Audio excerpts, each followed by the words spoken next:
17 বছরের বেশি সময়ে নির্বাসিত জীবন শেষে বাংলাদেশের মাটিতে পা রেখেছেন বিএনপির ভারপ্রাপ্ত চেয়ারম্যান তারেক রহমান। কিছু সময় আগে তাকে বহনকারী বিমানটি হজরত শাহজালাল আন্তর্জাতিক বিমানবন্দরে অবতরণ করেছে। বাংলাদেশ এয়ারলাইন্সের একটি বাণিজ্যিক বিমানে কিন্তু তিনি এসেছেন। গতকাল বাংলাদেশ সময় রাত 12:15টার দিকে তাকে বহনকারী বিমানটি বাংলাদেশ এয়ারলাইন্সের একটি বিশেষ বাণিজ্যিক বিমান লন্ডনের বিমানবন্দর থেকে কিন্তু বাংলাদেশের উদ্দেশ্যে ছেড়ে এসেছিলেন এবং কিছু সময় আগেই হজরত শাহজালাল আন্তর্জাতিক বিমানবন্দর তার বিমানটি কিন্তু অবতরণ করেছে। দর্শক, বৃহস্পতিবার অর্থাৎ আজ যুক্তরাজ্য থেকে বাংলাদেশ বিমানের একটি ফ্লাইটে তিনি দেশে ফিরেছেন। বিমানটি প্রথমে সিলেট ওসমানী আন্তর্জাতিক বিমানবন্দরে নেমেছিল এবং সেখান থেকে ঢাকার পথে কিন্তু রওনা হয়েছিল এবং ইতিমধ্যেই কিন্তু তাকে বহনকারী বিমানটি হজরত শাহজালাল আন্তর্জাতিক বিমানবন্দরে অবতরণ করেছেন এবং দেখছেন যে তাকে বরণ করে নিতে সারা বাংলাদেশ থেকে আপামর জনতা তারা কিন্তু ভিড় করেছেন রাজধানীর 300 ফিট এলাকায়।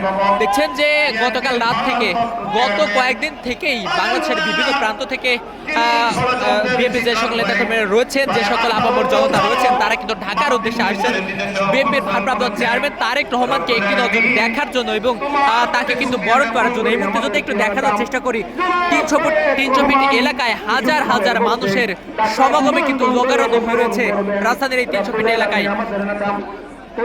দীর্ঘ 17 বছর পর তারেক রহমান দেশের মাটিতে ফিরছেন এবং এই নিয়ে জনসাধারণের মনে কিন্তু উচ্ছ্বাস উদ্দীপনার কিন্তু শেষ নেই। তারা কিন্তু বিভিন্ন ধরনের প্ল্যাকার্ড, ব্যানার, ফেস্টুন এবং বিএনপির যে পতাকা রয়েছে সেই পতাকা হাতে কিন্তু 300 ফিট এলাকায় তারা কিন্তু রয়েছেন এবং তারেক রহমান এবং বিএনপির জন্য বিভিন্ন ধরনের দোয়া এবং বিভিন্ন ধরনের স্লোগান কিন্তু তারা করছেন।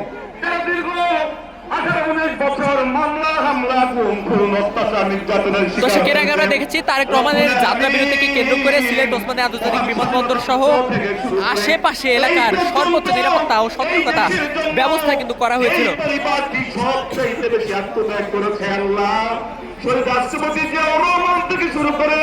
বিমানবন্দর সংলগ্ন সড়কগুলোতে বসানো হয়েছিল নিরাপত্তা চেকপোস্ট, বাড়ানো হয়েছিল গোয়েন্দা নজরদারি এবং নিয়ন্ত্রণে রাখা হয়েছে যান চলাচল। দেখছেন যে রাজধানীর 300 ফিট এলাকায় কিন্তু অতিরিক্ত আইন শৃঙ্খলা বাহিনী প্রদান করা হয়েছে। সিএসএফ, সোয়াট এবং র্যাবের যে সকল সদস্যরা রয়েছেন তারা কিন্তু সতর্ক অবস্থানে রয়েছেন যাতে কোনো ধরনের কোনো অপ্রীতিকর ঘটনা না ঘটে। এবং আমরা আরো দেখছি যে বিএনপির যে সকল নেতাকর্মীরা রয়েছেন তারাও কিন্তু এখানে উপস্থিত রয়েছেন বিএনপির ভারপ্রাপ্ত চেয়ারম্যান তারেক রহমানকে বরণ করার জন্য। দর্শক, যদি একটু দেখানোর চেষ্টা করি, ছাত্র দলের সভাপতি রাকিবুল ইসলাম রাকিব কিন্তু এখানে উপস্থিত রয়েছেন এবং ঢাকা বিশ্ববিদ্যালয়ের ছাত্র দলের পদপ্রার্থী আবিদুর রহমান আবিদও কিন্তু রয়েছেন এবং বিএনপির যে সকল নেতাকর্মী রয়েছেন, নেতাকর্মী থেকে শুরু করে যে সকল সাধারণ কর্মীরা রয়েছেন তারাও কিন্তু এই তারেক রহমানের স্বদেশ প্রত্যাবর্তন অনুষ্ঠানে কিন্তু তারা অংশগ্রহণ করেছেন এবং তারেক রহমানকে স্বাগত জানানোর জন্য তারা এখানে অধীর আগ্রহে অপেক্ষা করছেন।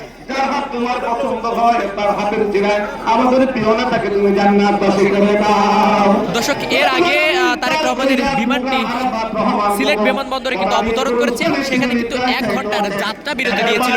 যাত্রা বিরতিতে তারেক রহমান বিমানবন্দরে কিন্তু নামেনি।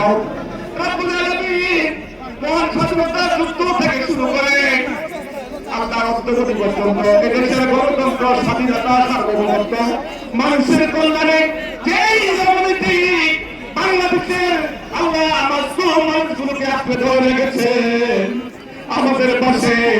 আল্লাহ হসপিটালে আমাদের মাতা 2024-এর গণঅভ্যুত্থানের পরবর্তীতে সব থেকে বড় প্রশ্ন ছিল বিএনপির ভারপ্রাপ্ত চেয়ারম্যান তারেক রহমান কবে দেশে ফিরবেন।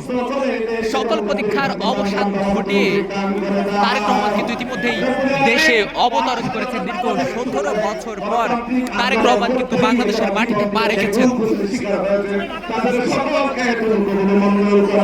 দর্শক, যদি একটু জানিয়ে রাখি, হজরত শাহজালাল আন্তর্জাতিক বিমানবন্দর থেকে তারেক রহমান সরাসরি আসবেন 300 ফিটের এই গণসংবর্ধনা মঞ্চে, এবং এখানে কিন্তু তারেক রহমানকে গণসংবর্ধনা দেওয়া হবে এবং পরবর্তীতে জাতির উদ্দেশ্যে ভাষণ রাখবেন তারেক রহমান। পরবর্তীতে বিএনপির চেয়ারপারসন বেগম খালেদা জিয়াকে দেখার জন্য রাজধানীর এভার কেয়ার হাসপাতালে কিন্তু তিনি যাবেন। দর্শক, আপনারা ইতিমধ্যে জানেন বেশ কিছুদিন যাবতই বিএনপির ভারপ্রাপ্ত চেয়ারপারসন তারেক রহমান গুরুতর অসুস্থ অবস্থায় রাজধানীর এভার কেয়ার হাসপাতালে কিন্তু ভর্তি রয়েছেন। উন্নত চিকিৎসার জন্য তাকে বিদেশ নেওয়ার কথা হলেও উন্নত চিকিৎসার জন্য কিন্তু তাকে বিদেশ নেওয়া হচ্ছে না, এবং বিএনপির চেয়ারম্যান তারেক রহমান কিন্তু তাকে দেখার জন্য কিছু সময় পরেই রাজধানীর এভার কেয়ার হাসপাতালে যাবেন।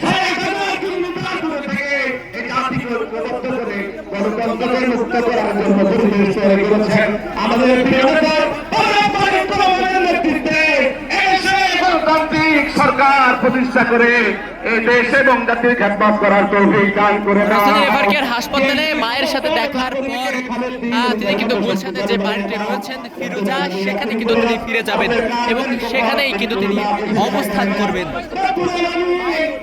দর্শক, তারেক রহমানের সাথে তার স্ত্রী জোবাইদা রহমানে কিন্তু দেশে আসছেন। এর আগে জোবাইদা রহমান দেশে আসলেও বিএনপির ভারপ্রাপ্ত চেয়ারপারসন খালেদা জিয়াকে দেখার জন্য কিন্তু তিনি দেশে এসেছিলেন। পরবর্তীতে তিনি আবার কিন্তু দেশ থেকে চলে গিয়েছিলেন এবং বিএনপির ভারপ্রাপ্ত চেয়ারম্যান তারেক রহমানের সাথে তিনি কিন্তু আবারও দেশে ফিরছেন।